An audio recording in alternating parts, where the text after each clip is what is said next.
We do have, once again, action on the House floor here as the House Speaker vote will move to a second ballot, the first time in 100 years. Let's listen right here on Live Now from Fox.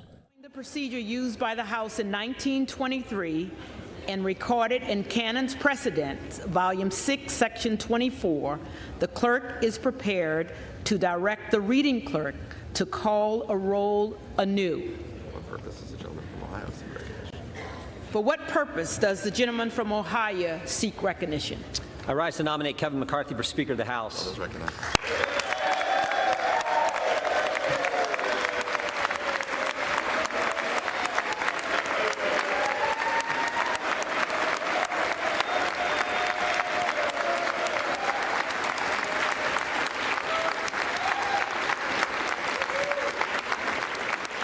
The gentleman is recognized. Thank you, Madam Clerk. I think we have three objectives this Congress, three fundamental things we have to get done in the 118th Congress. First, pass the bills that fix the problems. In 2 years' time, we have a border that is no longer a border. We have a military that can't meet its recruitment goals. We have bad energy policy, bad education policy, record spending, record inflation, record debt, and a government that has been weaponized against we the people, against the very people we represent. So we need to pass legislation to address all that. And I hope my Democrat colleagues will join me. I really do. But I have my doubts. And if they don't, and if Chuck Schumer says, no, we're not going to take up that legislation that we pass, and if Joe Biden won't sign it, so be it. They'll have to answer to the people in 2024. Second, we can never, ever let a bill like the one that passed 12 days ago, $1.7 trillion spent, we can never, ever let that kind of legislation pass again.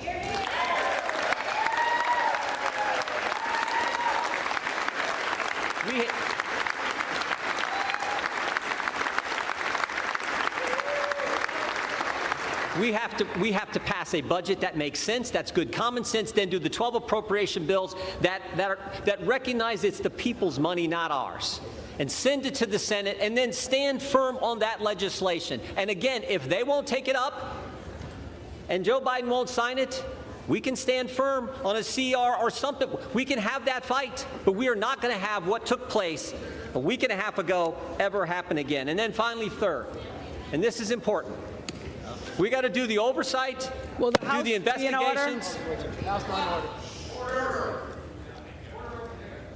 We have to do the oversight and the investigations that need to be done. This idea that bureaucrats who never put their name on a ballot but think they run the country, who have assaulted our constituents' First Amendment liberties, they need to be held accountable. That has to happen. We need to do it.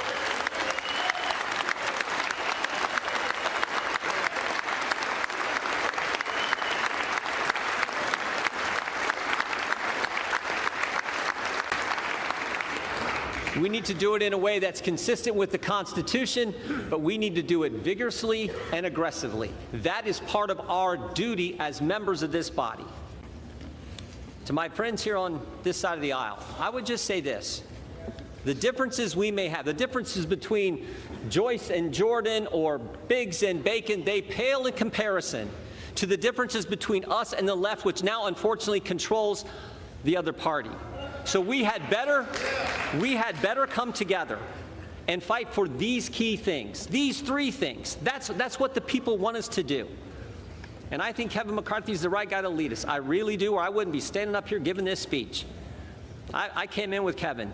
We came in the same time 16 years ago. We haven't always agreed on everything, but I like his fight, I like his tenacity, and I like the I remember Kevin told me, I actually wrote about this in a book. I remember Kevin told me, he said, when the toughest times in life are when you get knocked down, the question is, can you come back? And I've always seen him be able to do that. We need to rally around him, come together, and deal with these three things, because this is what the people sent us here to do. My favorite scripture verse is 2 Timothy 4:7. Paul's the old guy giving advice to the young guy, and he says, fight the good fight, finish the course, keep the faith. I like the verse because it's a verse of action. Fight, finish, keep. Not wimpy words, words that I think fit America. That's what the American people want us to do. They want us to fight for the things they care about and they elected us to do. And we should all remember, only about 12,000 people have ever had the opportunity to do what we're doing today, sit in this body, serve in this Congress. It is a privilege. It is an opportunity. We owe it to them, the American people, the good people of this great country, to step forward, to come together, get a speaker elected so we can address these three things. I hope you'll vote for Kevin McCarthy, and that's why I'm proud to nominate him for Speaker of the House.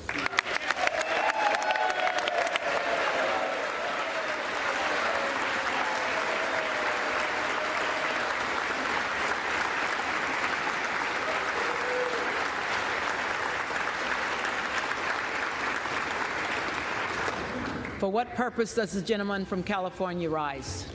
Thank you, Madam Clerk. We're witnessing history here today. For half of that, I wasn't quite sure who the gentleman from Ohio was nominating. He was nominating himself. And is the gentleman rising to place a name in nomination? I am, Madam Clerk. I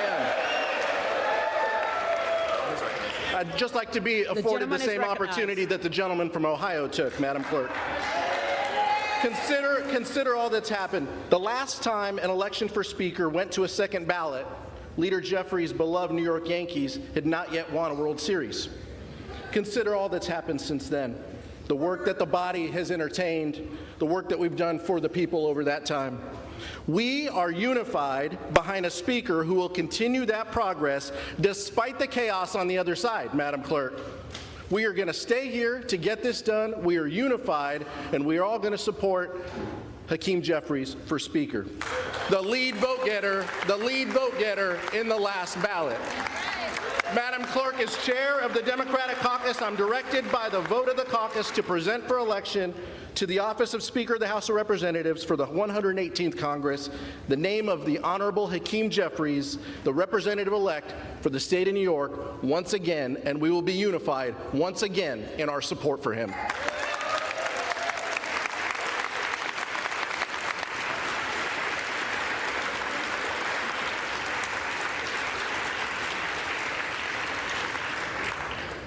For what purpose does the gentleman from Florida rise?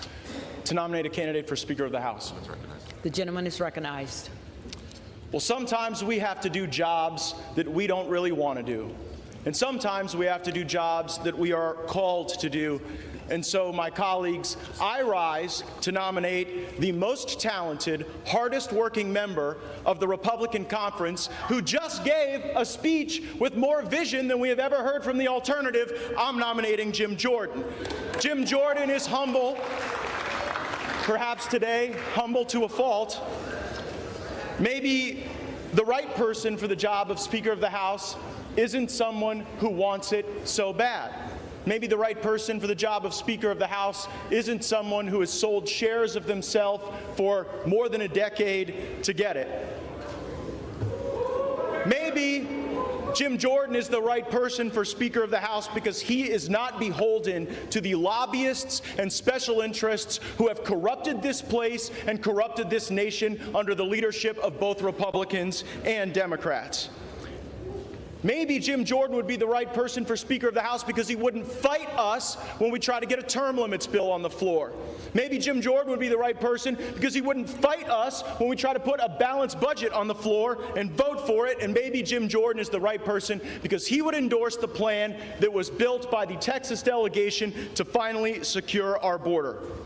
Mr. Jordan said in his nomination that there are certain bills that we have to pass to fix the problem. The challenge is the alternative has been someone voting for the very bills that have caused these problems.